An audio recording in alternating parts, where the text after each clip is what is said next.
RJ civil service അക്കാദമിയിലേക്ക് ഏവർക്കും സ്വാഗതം. ഇന്ന് SLC പരീക്ഷയായി ബന്ധപ്പെട്ട് സോഷ്യൽ സയൻസിലെ ഹിസ്റ്ററിയിൽ നിന്നുള്ള ബ്രിട്ടീഷ് ചൂഷണവും ചെറുത്തുനിൽപ്പ് എന്ന പാഠഭാഗമാണ് ഡിസ്കസ് ചെയ്യുന്നത്. British exploitation and resistance. SLC പരീക്ഷയ്ക്ക് പൊതുവെ 4 മാർക്കിൻ്റെ ചോദ്യങ്ങൾ ചോദിക്കുന്ന ഒരു പാഠഭാഗമാണിത്. ഈ പാഠഭാഗത്തുള്ള 2016 മുതൽ ചോദിച്ച SLC മെയിൻ പരീക്ഷയ്ക്ക് ചോദിച്ച ചോദ്യങ്ങൾ, SLC മോഡൽ പരീക്ഷ, അതേപോലെ ഫസ്റ്റ് ടെർമിനൽ, സെക്കൻഡ് ടെർമിനൽ, ഓണപ്പരീക്ഷ, ക്രിസ്മസ് പരീക്ഷ, ഈ പരീക്ഷയുടെ മുഴുവൻ ചോദ്യോത്തരങ്ങളും അടങ്ങിയ വിശദമായ വിലയിരുത്തലുകളാണ് ഈ വീഡിയോയിൽ നടത്തിയിരിക്കുന്നത്. ഈ പാഠഭാഗത്തിലേക്ക് നമുക്ക് പോകാം. പ്രത്യേകമായി ശ്രദ്ധിക്കേണ്ട ചില ടോപ്പിക്കുകളാണ് ഇവിടെ നൽകിയിരിക്കുന്നത്. അതിനു മുമ്പ് ഈ പാഠഭാഗത്തെക്കുറിച്ചുള്ള ചെറിയൊരു കാര്യം പറഞ്ഞുകൊള്ളട്ടെ. ബ്രിട്ടീഷ് സാമ്രാജ്യത്തിന് അടിത്തറയിട്ട 1757 പ്ലാസി യുദ്ധം മുതൽ 1857 ഒന്നാം സ്വാതന്ത്ര്യ സമരം വരെയുള്ള കാലഘട്ടത്തിൽ ഇന്ത്യയിലെ കർഷകർ, ഗോത്രവർഗ്ഗക്കാർ, കരകൗശലക്കാർ, ശിപായിമാർ, നാട്ടുരാജാക്കന്മാർ ഇവരെ ബാധിച്ചതും ഇവർ നേരിടുന്ന പ്രശ്നങ്ങളും സംഘടിത കലാപമൊക്കെയാണ് ഈ ഭാഗത്ത് ഈ ചാപ്റ്ററിൽ ഡിസ്കസ് ചെയ്തിരിക്കുന്നത്. അതുപോലെ തന്നെ ഇതിൻ്റെ അവസാന ഭാഗത്ത് ബംഗാൾ വിഭജനവും അതിനെ തുടർന്നുണ്ടായ സ്വദേശി പ്രസ്ഥാനവും പ്രധാനമായും പ്രതിപാദിക്കുന്നുണ്ട്. നമുക്ക് ഇതിലെ പ്രധാനപ്പെട്ട പോയിന്റിലേക്ക് പോകാം. ഈ പാഠത്തിലെ 8 കാര്യങ്ങളാണ് പ്രധാനമായും ഉള്ളത്. ഈ 8 കാര്യങ്ങളുമായി ബന്ധപ്പെട്ട ചോദ്യോത്തരങ്ങളാണ് എല്ലാ തവണയും ചോദിച്ചിരിക്കുന്നത്. കൃത്യമായി ശ്രദ്ധിക്കുക.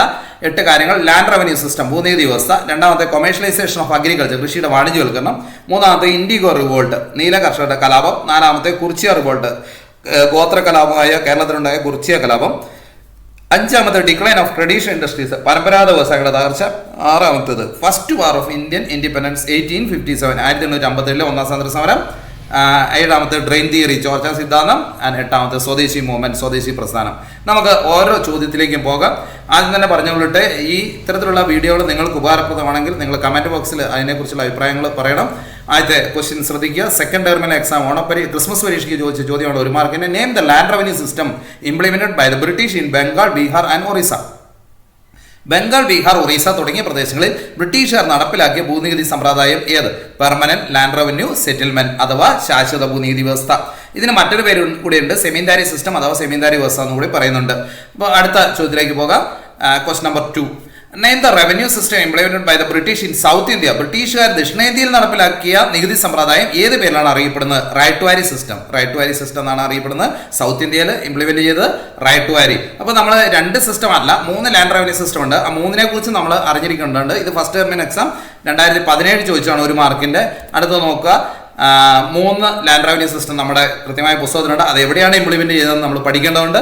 നോക്കുക, first permanent land revenue system നമ്മൾ പറഞ്ഞു. പെർമനന്റ് ലാൻഡ് റവന്യൂ സിസ്റ്റം അതായത് ശാശ്വത ഭൂനികുതി വ്യവസ്ഥ എവിടെയാണ് നടപ്പിലാക്കിയിരിക്കുന്നത്?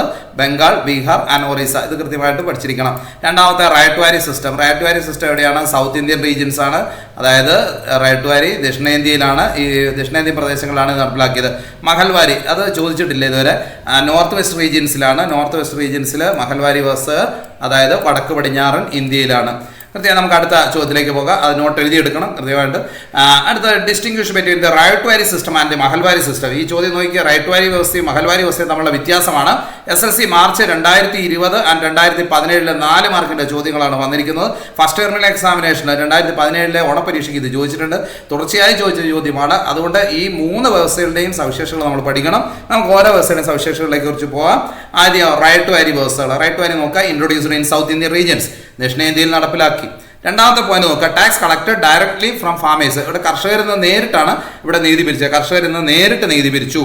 Ownership of land was vested with the farmers. ഇവിടെ ഭൂമിയുടെ ഉടമസ്ഥൻ ആരാണ്? കർഷകൻ തന്നെയായിരുന്നു. ഭൂമിയുടെ ഉടമസ്ഥൻ കർഷകനായിരുന്നു. Ownership of land was vested with the farmers. അടുത്തത് rate of tax was very high. നികുതി നിരക്ക് ഉയർന്നതായിരുന്നു. Tax rates were frequently increased. അതേപോലെ ഈ നികുതി നിരക്ക് ഇടയ്ക്കിടയ്ക്ക് വർദ്ധിപ്പിച്ചുകൊണ്ടിരുന്നു. ഇതാണ് റൈറ്റ് വാരി വ്യവസ്ഥ. പ്രധാനമായും റൈറ്റ് വാരി വ്യവസ്ഥയുടെ പ്രത്യേകതകൾ ഇത് കൃത്യമായി എഴുതിയെടുത്ത് പഠിക്കുക. കൃത്യം എത്ര 5 പോയിന്റ് ഉണ്ട്. 5 പോയിന്റ് നമുക്ക് അറിഞ്ഞിരിക്കണം.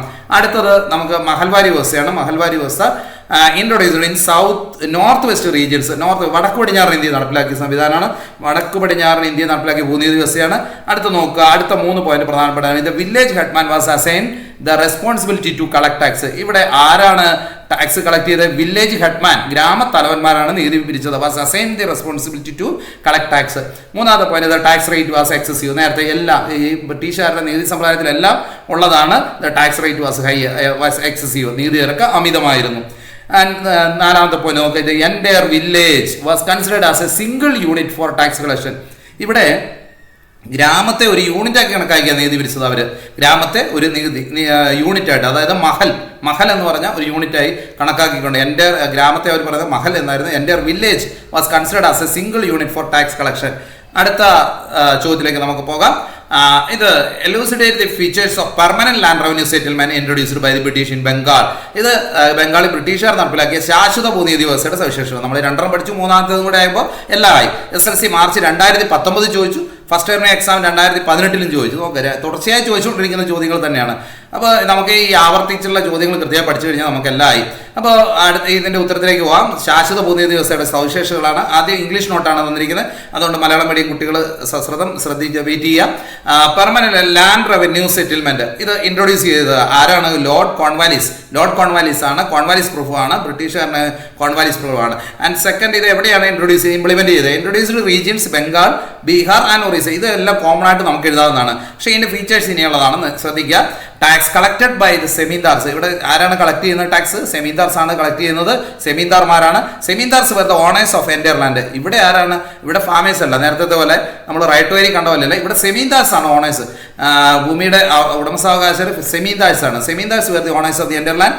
Actual farmers become tenants. ഇവിടെ യഥാർത്ഥ കർഷകർ കുടിയാന്മാരാണ്. They had no ownership on the land. ഇവർക്ക് ഒരു ഭൂമിയുടെ മേലെ ഒരു അവകാശം ഉണ്ടായില്ല. അടുത്ത നോക്കുക, collected 60% of the yield tax. വിളവിന്റെ 60% നികുതിയായിട്ട് കൊടുക്കണം. Collected 60% of the yield tax. വിളവിന്റെ 60% നികുതിയായിട്ട് ഇവർക്ക് കൊടുക്കണം. പിന്നെ അവർക്ക് കിട്ടുന്ന ആകെ എന്താ? 40% ഉള്ളൂ. Tax was to be paid even at the time of poor yield. ഇനി വിളവ് കുറഞ്ഞാൽ, പുവർ ഈൽഡ് വിളവ് കുറഞ്ഞാലും എന്ത് ചെയ്യണം? Tax was to be paid. അത് കൃത്യമായിട്ട് നികുതി അടച്ചിരിക്കണം. Tax was to be paid even at the time of poor yield. കൃത്യസമയത്ത് നികുതി അടച്ചിരിക്കണം. അടുത്ത് നോക്കുക, tax was to paid in cash before the cut off date. നിശ്ചിത സമയത്തിനുള്ള കട്ട് ഓഫ് ഡേറ്റ്, നിശ്ചിത സമയത്തിന് മുമ്പ് തന്നെ tax was to be paid. കൃത്യമായിട്ട് നികുതി അടച്ചിരിക്കണം. അതെന്തായിട്ട്? ക്യാഷ്, ഇൻ ക്യാഷ്, പണമായി തന്നെ നികുതി അടച്ചിരിക്കണം.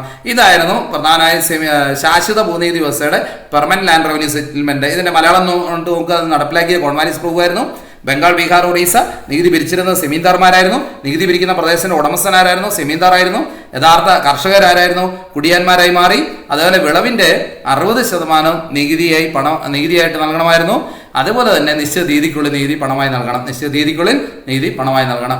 ഈ ഇത്രയും പോയിന്റ് കൃത്യമായിട്ട് ശാശ്വത ഭൂനികുതി വ്യവസ്ഥയെക്കുറിച്ച് എഴുതി വെക്കേണ്ടതാണ്, പഠിക്കുകയും ചെയ്യേണ്ടതാണ്. അടുത്ത ചോദ്യത്തിലേക്ക് പോകാം. Question number 5. How did the British land revenue policies affect the farmers in India? SLC model 2017 ചോദിച്ച ചോദ്യമാണ്. ഇപ്പം നമ്മൾ കണ്ട 3 ലാൻഡ് റവന്യൂ പോളിസീസ് ഉണ്ട്. ഈ 3 എങ്ങനെ കർഷകരെ ബാധിച്ചു എന്നുള്ളതാണ്. ഇന്ത്യയിൽ നടപ്പിലാക്കിയ പുതിയ നയങ്ങൾ കർഷകരെ എങ്ങനെ ബാധിച്ചു? നമുക്ക് അതിന്റെ ഉത്തരത്തിലേക്ക് പോകാം. പ്രധാനമായും 4 കാര്യങ്ങളാണ് കർഷകരെ ബാധിച്ചത്. 1, tax was to be paid in cash. അവർക്ക് നികുതി പണമായി നൽകണമായിരുന്നു. പെയ്ഡ് ഇൻ ക്യാഷ്, നികുതി പണമായിട്ട് നൽകണം, അല്ലാണ്ട് അവരുടെ സാധനങ്ങളൊന്നും കൊണ്ടുവന്നാൽ പറ്റിയല്ല. രണ്ടാമത് നോക്കുക, so often peasants had to take loans from money lenders. ആരിൽ നിന്ന്? മണി ലെൻഡേഴ്സിൽ നിന്ന് പീസൺസ് എന്ത് ചെയ്തു? കർഷകർ എന്ത് ചെയ്തു? കടം വാങ്ങി. At a high rate of interest, ഉയർന്ന പലിശയ്ക്ക് കടം വാങ്ങി. അതുകൊണ്ട് പലിശക്കാരിൽ നിന്ന് ഉയർന്ന പലിശയ്ക്ക് കർഷകർ കടം വാങ്ങി എന്നുള്ളതാണ് പറയുന്നത്. So often peasants had to take loans from money lenders at a high rate of interest. അതുകൊണ്ട് പലിശക്കാരിൽ നിന്ന് ഉയർന്ന പലിശയ്ക്ക് പണം കടമെടുക്കേണ്ടി വന്നു. അടുത്ത മൂന്നാമത്തെ പോയിന്റ് നോക്കുക, farmers got money from money lenders by mortgaging land. ഭൂമി എങ്ങനെയാണ്? ഇത് വെറുതെ പലിശക്കാർ പണം കൊടുക്കുവോ? ഇല്ല, കൃത്യമായി അവരുടെ ഭൂമി പണയം വെക്കണം.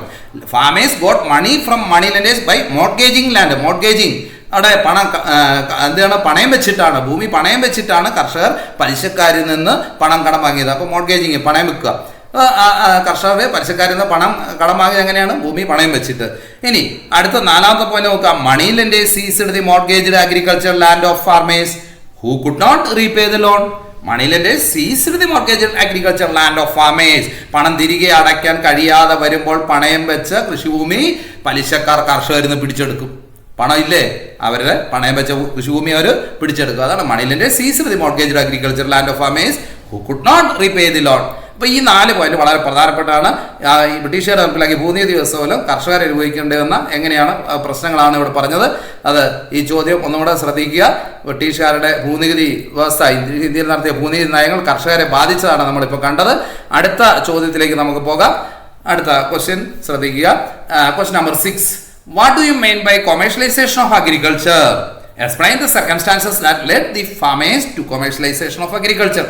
കൃഷിയുടെ വാണിജ്യവൽക്കരണം എന്നുകൊണ്ട് അർത്ഥമാക്കുന്നത് ഇതിലേക്ക് കർഷകരെ നയിച്ച സാഹചര്യങ്ങൾ വിശദമാക്കാനും. ഇത് സെക്കൻഡ് ടേം എക്സാമിനേഷൻ 2019 കഴിഞ്ഞ വർഷം ചോദിച്ച ചോദ്യമാണ്. കഴിഞ്ഞ വർഷം ഇത് എന്തുകൊണ്ട് സെക്കൻഡ് ടേം എക്സാമിനേഷനിലേക്ക് വന്നു എന്ന് പറഞ്ഞാൽ, കഴിഞ്ഞ വർഷം ഓണം എക്സാമിന് നമുക്കറിയാം പ്രളയമൊക്കെ ആയതുകൊണ്ട് ഈ പാഠം ആദ്യ ഭാഗങ്ങളിൽ വന്നില്ല, ആദ്യത്തെ പരീക്ഷയ്ക്ക് വന്നില്ല, ക്രിസ്മസ് പരീക്ഷയ്ക്കാണ് വന്നത്. അതുകൊണ്ട് നോക്ക്, കൃഷിയുടെ വാണിജ്യവൽക്കരണം എന്നുകൊണ്ട് അർത്ഥമാക്കുന്നത് എന്ത്? ഇതിലേക്ക് കർഷകരെ നയിച്ച സാഹചര്യങ്ങൾ വിശദമാക്കുക. അപ്പോൾ ഈ ഭൂനീതി നയങ്ങൾ കർഷകരെ കൃഷിയുടെ വാണിജ്യവൽക്കരണത്തിലേക്ക് കൊണ്ടുപോയി എത്തിക്കുന്നു. എന്താണ് വാണിജ്യവൽക്കരണം എന്നുള്ളതാണ് നമുക്ക് നോക്കാം. എന്താണ് കൊമേഴ്ഷ്യലൈസേഷൻ ഓഫ് അഗ്രികൾച്ചർ, കൃഷിയുടെ വാണിജ്യവൽക്കരണം? പ്രധാനമായും 2 പോയിന്റാണ് നമുക്ക് പഠിക്കേണ്ടത്. അത് നോക്കുക. During the British rule farmers were compelled to cultivate crops based on the market needs. ബ്രിട്ടീഷ് ഭരണകാലത്ത് കർഷകർ വിപണി ലക്ഷ്യമാക്കി കൃഷി ചെയ്യാൻ നിർബന്ധിതരായി. During the British rule farmers were compelled to cultivate crops based on the market needs. ബ്രിട്ടീഷ് ഭരണകാലത്ത് കർഷകർ വിപണി ലക്ഷ്യമാക്കി കൃഷി ചെയ്യാൻ നിർബന്ധിതരായി. അല്ലാണ്ട് അവിടെ നെൽകൃഷി ഗോതമ്പ് കൃഷി ചെയ്തുകൊണ്ടൊന്നും അവർക്കൊരു നേട്ടമില്ല. വിപണിയിൽ എന്താണോ മാർക്കറ്റ് നല്ല വില കിട്ടുന്നത് അത് നോക്കി കർഷകർ കൃഷി ചെയ്യാൻ തുടങ്ങി. രണ്ടാമത്തെ പോയിന്റ് നോക്കുക. As a result commercial crops were largely cultivated instead of food crops. ഇതിന്റെ ഫലമായി എന്ത് സംഭവിച്ചു? ഭക്ഷ്യവിളകൾക്ക് പകരം നാണ്യവിളകൾ വൻതോതിൽ കൃഷി ചെയ്യാൻ തുടങ്ങി. ഭക്ഷ്യവിളകൾ കൃഷി ചെയ്തുകൊണ്ടിരുന്ന അവർക്ക് ലാഭമില്ല. അവർക്ക് ടാക്സ് ക്യാഷായി നൽകണമായിരുന്നു. പണം ക്യാഷായി, പണം എന്ത് ചെയ്യുന്നു? നേരിട്ട് കൊടുക്കണമായിരുന്നു. പണമായിട്ട് തന്നെ അവർ നീതി മേടിക്കുമായിരുന്നു. അതുകൊണ്ട് നാണ്യവിളകൾ വൻതോതിൽ കൃഷി ചെയ്യാൻ തുടങ്ങി. This transformation is termed as commercialisation of agriculture. ഈ മാറ്റത്തെയാണ് കൃഷിയുടെ വാണിജ്യവൽക്കരണം എന്ന് പറയുന്നത്. അപ്പോൾ ഏത് മാറ്റം? അതായത് ഫുഡ് ക്രോപ്സിന്, അതായത് ഇവിടെ കൃത്യമായിട്ട് പറഞ്ഞിട്ടുണ്ട് largely cultivated instead of food crops. Commercial crops were largely cultivated instead of food crops. അതായത് ഭക്ഷ്യവിളകൾക്ക് പകരം നാണ്യവിളകൾ കൃഷി ചെയ്യാൻ തുടങ്ങിയ ഈ സംവിധാനമാണ് എന്ത്? This transformation is termed as commercialisation of agriculture. ഇനി ഇത് എന്തുകൊണ്ട് ഇതിലേക്ക് ജനങ്ങൾ തിരിഞ്ഞു നമുക്കറിയാം. എങ്കിൽ ആ പോയിന്റ് ഒന്നും കൂടെ നോക്കാം. ഏതൊക്കെ point? High rate of tax. ഇത് മാത്രമായിട്ട് ചിലപ്പോൾ ചോദിച്ചിട്ടുണ്ട്, ഒരു തവണ ചോദിച്ചതാണ് ഇത് മാത്രമായിട്ട്. അതായത് circumstances that led the farmers to commercialisation of agriculture, കൃഷിയുടെ വാണിജ്യവൽക്കരണത്തിലേക്ക് കർഷകരെ നയിച്ച കാര്യങ്ങൾ. ഹൈ റേറ്റ് ഓഫ് ടാക്സ് 3 മാർക്കാണ്, 3 പോയിന്റാണ്. ഹൈ റേറ്റ് ഓഫ് ടാക്സ്, ഉയർന്ന നീതിനിരക്ക്.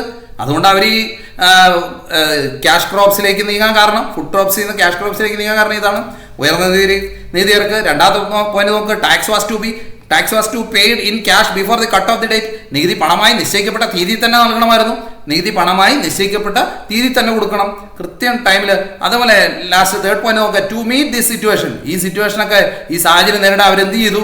ദേ cultivated products having higher market price.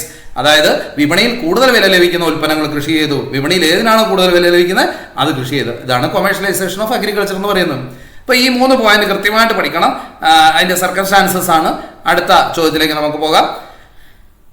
Question number 7. Describe the circumstances that led to the measures of indigo farmers in India.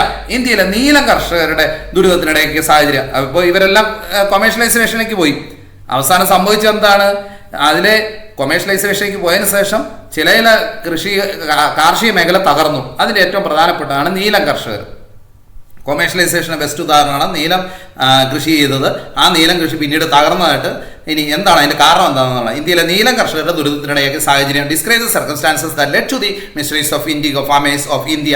നമുക്ക് ഇത് ഫസ്റ്റ് ടേം എക്സാം 2017 4 മാർക്കിന്റെ ചോദ്യം ചോദിച്ചാണ്. ഇതിന്റെ ഉത്തരം കൃത്യമായി നോക്കുക. പ്രധാനമായി 5 പോയിന്റ് ഉണ്ട്. അത് നോക്കുക. ആദ്യത്തെ ഇത് first point. With the industrial revolution in the 18th century in England. എന്താണ്? വ്യവസായ വിപ്ലവത്തോടുകൂടി ഇംഗ്ലണ്ടിൽ ടെക്സ്റ്റൈൽ ഇൻഡസ്ട്രി സ്ട്രെങ്തൻഡ്. എന്ത്? തുണി വ്യവസായം അഭിവൃദ്ധി പ്രാപിച്ചു. And the demand for indigo as a dyeing agent increased. തുണി വ്യവസായം ഉയർത്തിപ്പെട്ടതോടുകൂടി നീലത്തിന്റെ ആവശ്യം വർദ്ധിച്ചു. നീലം നമുക്കറിയാം. നീലം വെള്ള തുണികൾ മുക്കാൻ നീലം നമ്മൾ ഉപയോഗിക്കാറുണ്ടല്ലോ. വ്യവസായ വിപ്ലവത്തോടുകൂടി ഇംഗ്ലണ്ടിൽ തുണി വ്യവസായം ഉയർത്തി പ്രാപിക്കുകയും നീലത്തിന്റെ ആവശ്യം വർദ്ധിക്കുകയും ചെയ്തു. With the industrial revolution in the 18th century in England, textile industry strengthened and the demand for indigo as a dyeing agent increased. Second one, the British gave the farmers a good amount as advance for the cultivation of indigo and compelled to cultivate indigo at the most fertile part of the land. British gave the farmers a good amount as advance for the cultivation of indigo. കർഷകർക്ക് പണം മുൻകൂറായി നൽകി. ബ്രിട്ടീഷുകാർ പണം മുൻകൂറായി നൽകിയിട്ട് എന്ത് ചെയ്യിപ്പിച്ചു?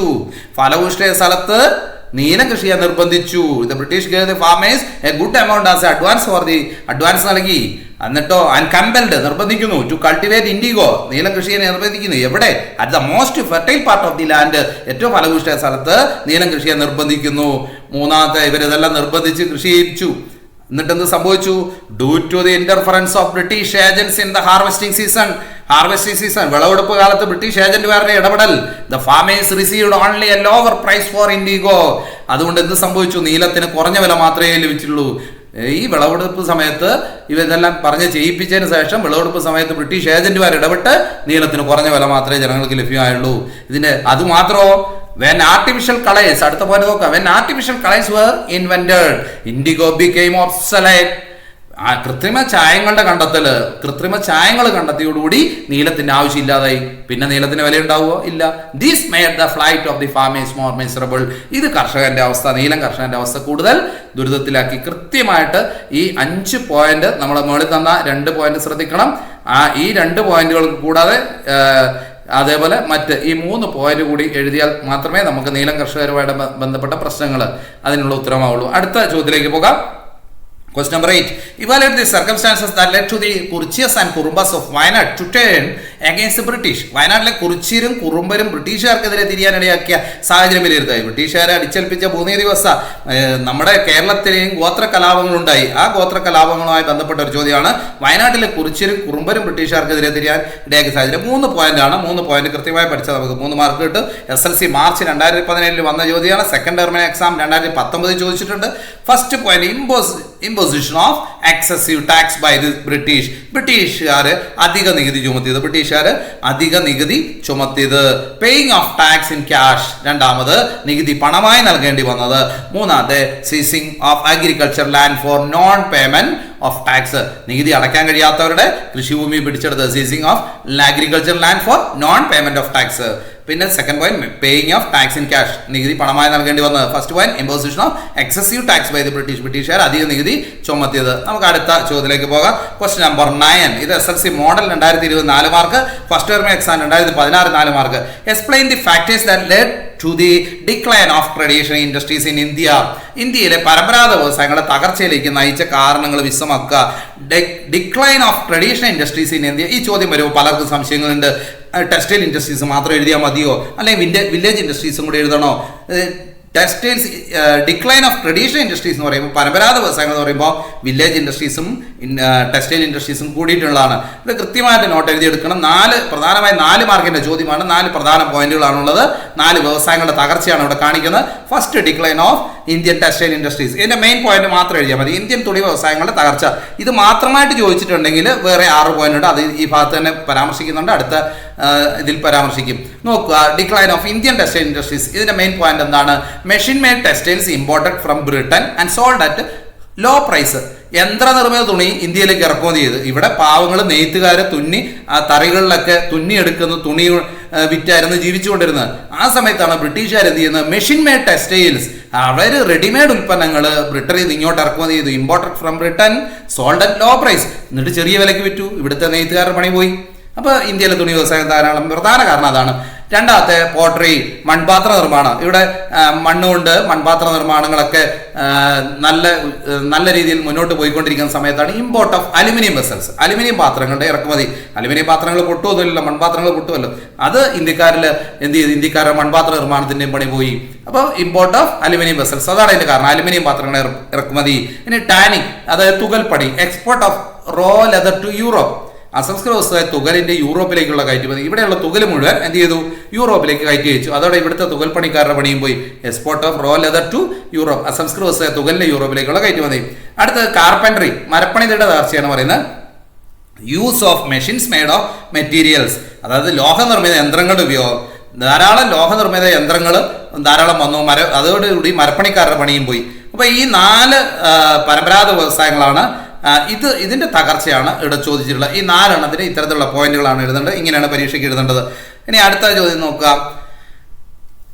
Question number 10 SLC March 2018 ചോദിച്ച 4 മാർക്കിന്റെ ചോദ്യമാണ്. What were the factors that led to the decline of textile industry in India during the British rule? British ഭരണകാലത്ത് ഇന്ത്യൻ തുണി വ്യവസായത്തിന്റെ തകർച്ചയ്ക്ക് കാരണമായ ഘടകങ്ങൾ എന്തെല്ലാമായിരുന്നു? നമ്മൾ നേരത്തെ ഇന്ത്യൻ തുണി വ്യവസായത്തിന്റെ കഴിഞ്ഞ ചോദ്യത്തിൽ കണ്ടായിരുന്നു. പക്ഷെ അവിടെ ഒരു പോയിന്റ് പറഞ്ഞിട്ടുള്ളൂ.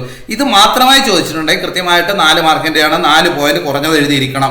ബ്രിട്ടീഷ് ഭരണകാലത്ത് ഇന്ത്യൻ തുണി വ്യവസായത്തിന്റെ തകർച്ചയ്ക്ക് കാരണങ്ങൾ എന്തെല്ലാം നമുക്ക് നോക്കാം. അതിന്റെ 4-5 പോയിന്റുകൾ, പ്രധാനമായിട്ടും 6 പോയിന്റുകൾ ഇവിടെ പരാമർശിക്കുന്നുണ്ട്. 4 പോയിന്റുകളെങ്കിലും എഴുതിയിരിക്കണം.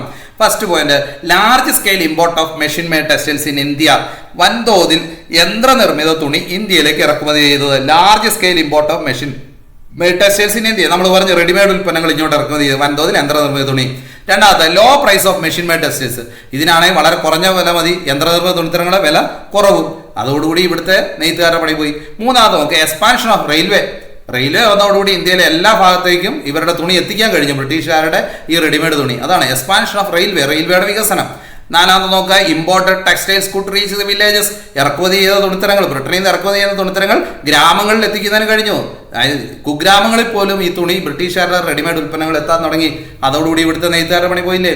അടുത്തത് അഞ്ചാമത് നോക്കുക, traditional weavers lose their village markets. ഇവിടുത്തെ പരമ്പരാഗത നെയ്ത്തുകാർക്ക് അവരുടെ ഗ്രാമങ്ങളിലെ വിപണി നഷ്ടമായി. Due to high export tax, textiles exported to Britain lost its market. Due to high export tax, ഉയർന്ന കയറ്റുമതി നികുതി മൂലം ബ്രിട്ടനിലേക്ക് കയറ്റുമതി ചെയ്യപ്പെടുന്ന വസ്ത്രങ്ങളുടെ വിപണി കഴിഞ്ഞു. ഇവിടെ നെയ്ത്തുകാരുണ്ടാക്കിയ തുണി ബ്രിട്ടനിലേക്ക് കയറ്റി വിടുമ്പോൾ ഉയർന്ന ടാക്സ്, എക്സ്പോർട്ട് ടാക്സ് ഉണ്ടാക്കും. അതായത് കയറ്റുമതിക്ക് ഉയർന്ന നികുതി. അതോടുകൂടി ആ സാധ്യതയും കൂടി ബ്രിട്ടനിലേക്ക് കയറ്റുമതി ചെയ്യപ്പെടുന്ന വസ്ത്രങ്ങളുടെ വിപണിയും ഇടിഞ്ഞു. ഇതിലേതെങ്കിലും 4 പോയിന്റ് 4 മാർക്കിനാണ് കൃത്യമായിട്ട് എഴുതണം. കൃത്യമായി 6 പോയിന്റുകൾ എഴുതിയെടുക്കുക. അടുത്ത ചോദ്യത്തിലേക്ക് നമുക്ക് പോകാം. ക്വസ്റ്റ്യൻ നമ്പർ 11 SLC മോഡൽ 2018 4 മാർക്കിന്റെ ചോദ്യമാണ്.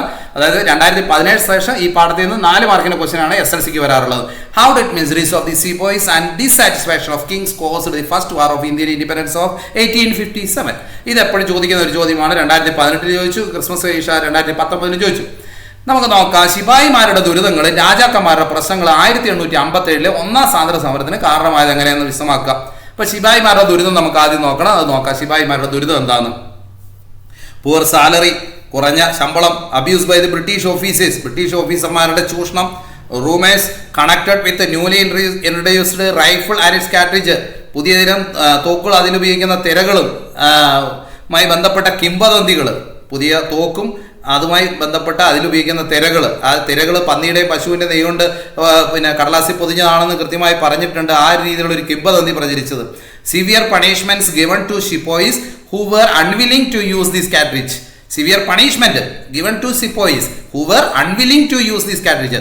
ഈ കാർട്രിഡ്ജ്, ഈ തിരകൾ ഉപയോഗിക്കാതിരുന്ന ശിപായിമാരെ കഠിനമായ ശിക്ഷകൾക്ക് വിധേയമാക്കി. ശിപ്പോയി എന്ന് പറഞ്ഞ പട്ടാളക്കാരൻ. The religious sentiments of the Hindu and Muslim soldiers were wounded. Hindu Muslim മതവികാരം വ്രണപ്പെടുത്തുന്ന രീതിയിലുള്ള പ്രചരണങ്ങൾ, അത് വലിയ പ്രശ്നങ്ങളുണ്ടാക്കി. And last Mangal Pandey, an Indian sepoy, was hanged as he shot a British official.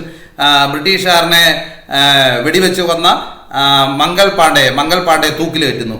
ഈ ഇത്രയും കാരണങ്ങളാണ് ഇന്ത്യൻ സോൾജേഴ്സ്, ഇന്ത്യൻ പട്ടാളക്കാരെ ഈ വിപ്ലവത്തിലേക്ക് നയിക്കുന്നു. 1857 ഒന്നാം സ്വാതന്ത്ര്യ സമരം. പൂർ സാലറി, അബ്യൂസ് ബൈ ദ, നമുക്ക് അതിന്റെ മലയാളം നോട്ട് നോക്കാം. കുറഞ്ഞ ശമ്പളം, ബ്രിട്ടീഷ് ഉദ്യോഗസ്ഥരുടെ മോശം പെരുമാറ്റം, അതേപോലെ അവരുടെ ചൂഷണം, പുതിയതായി ഉപയോഗത്തിലെത്തിയ റൈഫിളുകളിൽ ഉപയോഗിക്കുന്ന വെടിയുണ്ടകളെ സംബന്ധിച്ച് കിംവദന്തി, ഇവയെ ഉപയോഗിക്കാൻ വിസമ്മതിച്ച സൈനികരെ കഠിനമായി ശിക്ഷിച്ച് ഹിന്ദു മുസ്ലിം സൈനികരുടെ മതവികാരം വ്രണപ്പെട്ടത്, ബ്രിട്ടീഷ് ഉദ്യോഗസ്ഥനെതിരെ വെടിവെച്ചതിന് മംഗൾ പാണ്ഡെ എന്ന സൈനികനെ തൂക്കിലെത്തിയത്. ഈ 6 പോയിന്റാണ്. ഇത് മാത്രമായി ചിലപ്പോൾ ചോദിക്കാം, ഇത് ശ്രദ്ധിക്കുക. അത് മാത്രമായി 3 മാർക്കിന് ഒരു ചോദ്യമായിട്ട് വരാൻ സാധ്യതയുണ്ട്. ഇനി നമ്മൾ ശിപ്പോയിമാരുടെ മാത്രമേ ഉള്ളൂ. ഇനി ഡിസാറ്റിസ്ഫാക്ഷൻ ഓഫ് കിങ്സ്, രാജാക്കന്മാരെ എങ്ങനെ ബ്രിട്ടീഷുകാർക്ക് എതിരായി നോക്കുക. ഈ നാട്ടുരാജ്യങ്ങൾ ഭരിച്ചിരുന്ന രാജാക്കന്മാരുണ്ട്, അവർക്കുള്ള അസംതൃപ്തി എന്ന് പറയുന്നത് 2 കാരണങ്ങളാണ്. ഒന്ന്, ഡോക്ട്രിൻ ഓഫ് ലാപ്സ്, ദത്തവകാശ നിരോധന നിയമം. അവർക്ക് മക്കളില്ലെങ്കിൽ, രാജാക്കന്മാർക്ക് മക്കളില്ലെങ്കിൽ ദത്തെടുക്കാമായിരുന്നു, അത് നിരോധിച്ചു കളഞ്ഞു. ഇനി ദത്തെടുക്കത്തില്ല. ഡോക്ട്രിൻ ഓഫ് ലാപ്സ്, ദത്തവകാശ നിരോധന നിയമം. രണ്ടാമത്, the princely states were convicted of inefficient rule. The princely states were convicted of inefficient rule. ദുർഭരണ കുറ്റം ആരോപിച്ച് നാട്ടുരാജ്യങ്ങൾ പിടിച്ചെടുത്തത്. ഈ 2 കാരണങ്ങളാണ് രാജാക്കന്മാരുടെ അസംതൃപ്തി കാരണം. അപ്പോൾ ഈ 2 കാര്യങ്ങൾ കൃത്യമായി പഠിക്കണം. അടുത്ത ചോദ്യത്തിലേക്ക് നമുക്ക് പോകാം. അടുത്തത് ഒരു ടേബിളാണ്. Match the following, complete the following table related to the first war of Indian independence. Maths following അല്ല, ഇതിൽ ഫില്ല് ചെയ്യേണ്ടതാണ്, ഈ ടേബിൾ ഫില്ല് ചെയ്യേണ്ടതാണ്. 1857 ഒന്നാം സ്വാതന്ത്ര്യ സമരവുമായി ബന്ധപ്പെട്ട് ചുവടെ നൽകിയിരിക്കുന്ന പട്ടിക പൂർത്തിയാക്കുക. അപ്പോൾ ഈ അതുമായി ബന്ധപ്പെട്ട നമ്മുടെ പുസ്തകത്തിൽ കൃത്യമായി കൊടുത്തിട്ടുണ്ട്, സെൻറ്റേഴ്സും കൊടുത്തിട്ടുണ്ട്, ലീഡേഴ്സും കൊടുത്തിട്ടുണ്ട്. ഈ ടേബിളിൽ വന്നത് എന്താണെന്ന് നിങ്ങൾ നോക്കണ്ട, അത് മുഴുവൻ പഠിക്കണം. ആകെ 5 സെൻറ്ററുകളുള്ളൂ, 6 ലീഡർമാരും ഉണ്ട്. അതൊന്ന് നോക്കാം. 4 മാർക്കിൻ്റെ ചോദ്യമാണ്. നോക്കുക, ഡൽഹിയിൽ ആരായിരുന്നു? ബഹാദൂർ ഷാ സെക്കൻഡ്. ഡൽഹിയിലെ നേതാവ്, കലാപം നയിച്ചത് ഡൽഹിയിൽ ബഹാദൂർ ഷാ സെക്കൻഡ്. രണ്ടാമത് ഝാൻസിയിൽ ആരായിരുന്നു? റാണി ലക്ഷ്മി ഫൈ ആണ്. ഝാൻസിയിൽ റാണി ലക്ഷ്മി ഫൈ. മൂന്നാമത്തെ ലക്നൌവിൽ ആരാണ്? ലക്നൌവിൽ ബീഗം ഹസ്രത് മഹൽ ആണ്. ലക്നൌവിൽ ബീഗം ഹസ്രത് മഹൽ. അടുത്ത കാൺപൂർ 2 പേരുണ്ട്, താന്തിയ തോപ്പിയും നാനാ സാഹിബാണ്. നാനാ സാഹിബ് ആൻഡ് താന്തിയ തോപ്പി. അടുത്ത ശ്രദ്ധിക്കുക, ഫൈസാബാദ് ഇതുവരെ ചോദിക്കാത്ത ഒരു സെക്ഷനാണ് ഫൈസാബാദ്. ബാക്കി 4 നമുക്ക് നേരത്തെ വന്ന ടേബിളിലുള്ളത്. ഫൈസാബാദ് മൗലവി അഹമ്മദുള്ള. ശ്രദ്ധിക്കുക, ഇത് വളരെ പ്രധാനപ്പെട്ടാണ്. ഒരു മാത്സ് ഫോളോയിങ്ങിലോ അല്ലെങ്കിൽ മറ്റേതെങ്കിലും രീതിയിൽ ഇതൊക്കെ ചോദിക്കാവുന്നതാണ്. അടുത്ത ചോദ്യത്തിലേക്ക് പോകാം. ഫസ്റ്റ് ടെർമിനൽ എക്സാം 2018 ചോദിച്ച 2 മാർക്കിന്റെ ഒരു ക്വസ്റ്റ്യൻ ആണ്. Who formulated the train theory, identify the work in which it is included. ചോർച്ച സിദ്ധാന്തം ആവിഷ്കരിച്ച ആര്? ഈ ചോദ്യം നമുക്ക് 8ാം ക്ലാസ്സിലെ നമ്മൾ പാഠപുസ്തകത്തിൽ പഠിക്കുന്നതാണ്. ഈ സിദ്ധാന്തം പ്രതിപാദിച്ചിരിക്കുന്ന ഏത് ഗ്രന്ഥത്തിൽ? ഇത് 8ാം ക്ലാസ്സിൽ കൃത്യമായിട്ട് പറഞ്ഞിട്ടുള്ളതാണ്. വീണ്ടും റിപ്പീറ്റ് ചെയ്ത് പഠിക്കുന്നതാണ്. ആരാണ് ചോർച്ച സിദ്ധാന്തം? ദാദാഭായ് നവറോജി. ഇന്ത്യക്കാരുടെ ദാരിദ്ര്യത്തിനും പട്ടിണിക്കും കാരണം ഇവിടുത്തെ സമ്പത്ത് ചൂഷണം ചെയ്യുന്നതാണെന്ന് പറഞ്ഞുകൊണ്ട് ദാദാഭായ് നവറോജി ഏത് പുസ്തകത്തിലാണ് എഴുതിയിരിക്കുന്നത്? Poverty and un-British rule in India. ഏത് ഗ്രന്ഥമാണ്? Poverty and un-British rule in India. ഇത് ചോർച്ച സിദ്ധാന്തത്തിന്റെ ആള് ദാദാഭായ് നവറോജി. നമുക്ക് അടുത്ത ചോദ്യത്തിലേക്ക് പോകാം. അടുത്ത ചോദ്യം ഇത് പരീക്ഷയ്ക്ക് വന്നിട്ടില്ലെങ്കിലും ഞാനിത് ഉൾക്കൊള്ളിക്കുകയാണ് ചെയ്തത്. കാരണം ഒരു സാധ്യതയുണ്ട്. പക്ഷേ ഇത് സാധ്യത ഉണ്ടെങ്കിൽ 8ാം ക്ലാസ്സിൽ ഈ ഇത് ഭാഗം പഠിക്കുന്നതുകൊണ്ട് ചിലപ്പം വരണമെന്നില്ല, SLCക്ക് വരണമെന്നില്ല. അവിടെ എടുത്ത് Indian wealth flow to Britain. ഇന്ത്യൻ സമ്പത്ത് ബ്രിട്ടനിലേക്ക് ചോർന്നത് എങ്ങനെയായിരുന്നു? 1, എക്സ്പോർട്ട് ഇന്ത്യൻ റോ മെറ്റീരിയൽസ്. ഇന്ത്യയിൽ നിന്നുള്ള അസംസ്കൃത വസ്തുക്കളുടെ കയറ്റുമതി. 2ാമത് പറയുന്നു salary and pension to the British officers in India. ഇന്ത്യയിലെ ബ്രിട്ടീഷ് ഉദ്യോഗസ്ഥന്മാർക്ക് നൽകുന്ന ശമ്പളവും പെൻഷനും. 3ാമത് profit gained through the sale of the British products in India, tax from India. ഇന്ത്യയിൽ ബ്രിട്ടീഷ് ഉൽപ്പന്നങ്ങൾ വിറ്റഴിക്കുക വഴി അവർക്ക് ലഭിച്ച ലാഭം. 4ാമത് ഇന്ത്യയിൽ നിന്ന് പിരിച്ചെടുക്കുന്ന നികുതി, ആ ലാഭവും അതേപോലെ തന്നെ ടാക്സ് ഫ്രം ഇന്ത്യയിൽ നിന്ന് പിരിച്ചെടുക്കുന്ന നികുതിയും. ഇന്ത്യയിൽ ബ്രിട്ടീഷ് ഉൽപ്പന്നങ്ങൾ വിറ്റഴിക്കുക വഴി അവർക്ക് ലഭിച്ച ലാഭവും, അതുപോലെ profit gain through the sale of British products in India, അതുപോലെ ടാക്സ് ഫ്രം ഇന്ത്യ, അതേപോലെ ഇന്ത്യയിൽ നിന്ന് പിരിച്ചെടുക്കുന്ന നികുതി. അപ്പോൾ ഈ 4 പോയിന്റാണ് പ്രധാന ഇന്ത്യൻ സമ്പത്ത് ബ്രിട്ടനിലേക്ക് ചോർന്നത്. ഇത് കൃത്യമായിട്ട് ശ്രദ്ധിക്കുക. ചിലപ്പോൾ സാധ്യതകളുണ്ട്, എങ്കിലും അത് കൃത്യമായിട്ട് നമ്മുടെ പുസ്തകത്തിൽ പോയിന്റ് വഴിയായിട്ട് അവിടെ നൽകിയിരിക്കുന്നുണ്ട്. ഒരു 4 മാർക്കിന്റെ സാധ്യത ഉള്ളത് കൊണ്ടാണ് ഇത് ഉൾക്കൊള്ളിച്ചത്. അടുത്ത ഒരു ചോദ്യത്തിലേക്ക് ശ്രദ്ധിക്കുക. Question number 15. ഇത് ഈ പാഠത്തിന്റെ അവസാനത്തെ ഭാഗമാണ്, അവസാനത്തെ ചോദ്യമാണ്. State the features of swadeshi movement started against the partition of Bengal. Bengal വിഭജനത്തിനെതിരെ ആരംഭിച്ച സ്വദേശി പ്രസ്ഥാനത്തിന്റെ സവിശേഷതകൾ വ്യക്തമാക്കുക. ബംഗാൾ വിഭജനത്തിനെതിരെ ആരംഭിച്ച സ്വദേശി പ്രസ്ഥാനത്തിന്റെ സവിശേഷതകളാണ്. നമുക്ക് ഓരോ സവിശേഷതകളും നോക്കാം. ഇവിടെ ശ്രദ്ധിക്കുക. പ്രധാനമായിട്ടും 7 സവിശേഷതകൾ, 6 സവിശേഷതകളോട് നൽകിയിട്ടുണ്ട്. ബംഗാൾ വിഭജനത്തിന് ശേഷം വന്ന സ്വദേശി പ്രസ്ഥാനം നോക്കുക. ഇത് boycott of foreign goods and consumption of indigenous products. ഇതിന്റെ ലക്ഷ്യം എന്ന് പറയുന്നത് ഇതാണ്. ആദ്യത്തെ പോയിന്റ് ആണ് the boycott of foreign goods, വിദേശ ഉൽപ്പന്നങ്ങളുടെ ബഹിഷ്കരണം, and consumption of indigenous products, തദ്ദേശീയ വസ്തുക്കളുടെ ഉപയോഗം. 2ാമത് അതുമായി ബന്ധപ്പെട്ട കാര്യങ്ങളാണ് ബാക്കി പറയുന്നത്. 2ാമത് various industry started by the Indians. ഇന്ത്യക്കാര് ധാരാളം വ്യവസായങ്ങൾ ഈ കാലഘട്ടത്തിൽ ധാരാളം വ്യവസായങ്ങൾ തുടങ്ങി. തുണി മില്ലുകളും സോപ്പ് ഫാക്ടറികളും തീപ്പെട്ടി കമ്പനികളും, അതുപോലെ തന്നെ ബംഗാളിലാണെങ്കിൽ കെമിക്കൽ സ്റ്റോറും, മഹാരാഷ്ട്രയിലെ ടാറ്റ ഇരുമ്പുരുക്ക് കമ്പനിയും, തമിഴ്നാട്ടിലാണെങ്കിൽ സ്റ്റീൽ നാവിഗേഷൻ കമ്പനിയൊക്കെ തുടക്കം ഇട്ടു. അതാണ് ഇവിടെ അത് ഒറ്റ പോയിന്റിലാക്കിയെന്ന് മാത്രമേ ഉള്ളൂ. Various industry started by the Indians. നിരവധി വ്യവസായശാലകൾ ഇന്ത്യക്കാർ ആരംഭിച്ചു. ചിലപ്പോൾ ഏതൊക്കെ വ്യവസായശാലകളാണെന്ന് ചോദിച്ചിട്ടുണ്ടെങ്കിൽ ബംഗാളിലെ കെമിക്കൽ സ്റ്റോറും, മഹാരാഷ്ട്രയിലെ ടാറ്റ ഇരുമ്പുരുക്ക് കമ്പനിയും, തമിഴ്നാട്ടിലെ സ്റ്റീൽ നാവിഗേഷൻ കമ്പനി. അതൊന്ന് ശ്രദ്ധിക്കണം. അടുത്തത് 3ാമത്തെ point, students quit the schools. വിദ്യാർത്ഥികൾ സ്കൂൾ ബഹിഷ്കരിച്ചത്. 4ാമത് നോക്കുക, woman boycotted foreign bangles and utensils. വിദേശത്ത് നിന്നുള്ള വളകളും പാത്രങ്ങളും സ്ത്രീകൾ ബഹിഷ്കരിച്ചത്. 5ാമത് പറയുന്നത് washerman above that they would not wash foreign clothes എന്നാണ് പറയുന്നത്. വിദേശ വസ്ത്രങ്ങൾ അലക്കുകയില്ലെന്ന് അലക്കുകാർ, വിദേശ വസ്ത്രങ്ങൾ അലക്കുകയില്ലെന്ന് അലക്കുകാർ പറഞ്ഞിരിക്കുന്നു. അടുത്തത് നോക്കുക. അടുത്ത point, the priest swore that they would not perform rituals and prayers using foreign items. അതുപോലെ തന്നെ പ്രീസ്റ്റ് പുരോഹിതന്മാർ വിദേശ വസ്തുക്കൾ ഉപയോഗിച്ച് പൂജ നടത്തില്ലെന്ന് പുരോഹിതന്മാർ പറഞ്ഞത്. അപ്പോൾ ഇത്രയും പോയിന്റാണ് പ്രധാനമായിട്ടും ഇവിടെ ഉള്ളത്. പ്രധാനമായി 6 point. Washerman above that they would not wash foreign clothes. Above എന്ന് പറഞ്ഞാൽ അതായത് സമ്മതിക്കുക എന്നുള്ളതാണ്. വാഷർമാൻ വിദേശ വസ്ത്രങ്ങൾ അലക്കുകയില്ലെന്ന് അലക്കുകാർ സമ്മതിക്കാതിരുന്നത്. അതാണ് അവിടെ ഉദ്ദേശിക്കുന്നത്. പ്രധാനമായും 6 പോയിന്റ്. കൃത്യമായിട്ട് ഈ 6 പോയിന്റ് ശ്രദ്ധിക്കുക. സ്വദേശി മൂവ്മെന്റുമായി ബന്ധപ്പെട്ട 6 പോയിന്റ്. ഈ ചാപ്റ്ററുമായി ബന്ധപ്പെട്ട ഏകദേശം എല്ലാ കാര്യങ്ങളും ഇവിടെ ഡിസ്കസ് ചെയ്തിട്ടുണ്ട്. ഈ ചാപ്റ്ററിൽ നിന്ന് വരാൻ സാധ്യതയുള്ള എങ്കിലും ഇതിനകത്ത് അവസാനം ചിലപ്പോൾ നമുക്ക് ചോദിക്കാം. ഈ സ്വദേശി പ്രസ്ഥാനവുമായി ബന്ധപ്പെട്ട് പ്രധാനമായും ലാൽപാൽ ബാലിന്റെ പേരുകളൊന്ന് ശ്രദ്ധിക്കണം. ലാല ലജപത് റായ്, ബിപിൻ ചന്ദ്രപാൽ, അതുപോലെ ബാലഗംഗാധര തിലക്, ഇവരുടെ പേരുകൾ ശ്രദ്ധിക്കുക. അതിൽ ബാലഗംഗാധര തിലകിന്റെ ഒരു പ്രധാനപ്പെട്ട വാക്കുണ്ട്, മെച്ചപ്പെട്ട വിദേശ ഭരണത്തെക്കാൾ നല്ലത് തദ്ദേശീയരുടെ മെച്ചമല്ലാത്ത ഭരണമാണെന്നുള്ള അദ്ദേഹത്തിന്റെ ഒരു പ്രസ്താവനയുണ്ട്. അത് ഒന്ന് ശ്രദ്ധിക്കണം. അതേപോലെ അദ്ദേഹം പറഞ്ഞതാണ്, freedom is my birthright, I shall have it. സ്വാതന്ത്ര്യം എൻ്റെ ജന്മാവകാശമാണ്, അത് ഞാൻ നേടും എന്ന് പറഞ്ഞതും ബാലഗംഗാധര തിലകാണ്. ഈ കാര്യങ്ങൾ ശ്രദ്ധിക്കുക. ഈ വീഡിയോ നിങ്ങൾക്ക് ഉപകാരപ്രദമാണെങ്കിൽ തീർച്ചയായും ഈ ചാനൽ സബ്സ്ക്രൈബ് ചെയ്യുക. ഒപ്പം തുടർന്നുള്ള വീഡിയോസുകളുടെ നോട്ടിഫിക്കേഷൻ ലഭിക്കുന്നതിന് വേണ്ടി ബെൽ ഐക്കണിൽ എനേബിൾ ചെയ്യുക. Okay, thank you.